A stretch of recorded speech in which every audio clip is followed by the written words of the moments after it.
Première visite officielle en plus de 30 ans. Conduite par Naïf Al-Soudairi, l'ambassadeur saoudien non résident pour les territoires palestiniens, une délégation saoudienne a fait son grand retour en Cisjordanie ce mardi.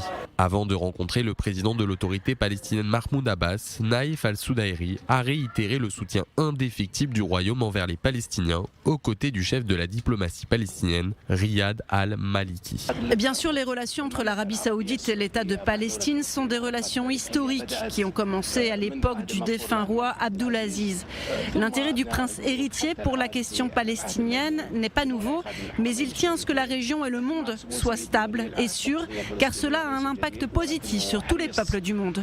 Un signal diplomatique fort, tandis que selon le journal saoudien Al-Arabiya, Naïf Al-Soudairi aurait déclaré que le royaume travaillait actuellement à l'établissement d'un État palestinien, avec Jérusalem-Est comme capitale. La diplomatie saoudienne réaffirme constamment la nécessité de concessions israéliennes aux Palestiniens, alors qu'avancent à grands pas les pourparlers en vue d'une normalisation des relations entre Jérusalem et Riyad.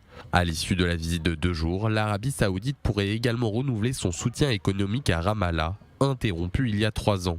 Parallèlement aux négociations en cours avec Israël et Washington, Riyad a annoncé ce lundi l'expansion de son programme nucléaire.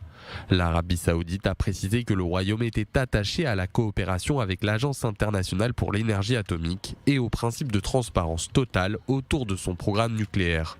Le président iranien a lui aussi commenté ce rapprochement entre Riyad et Jérusalem. Un coup de poignard dans le dos des Palestiniens, a déclaré Ibrahim Raisi aux Nations Unies.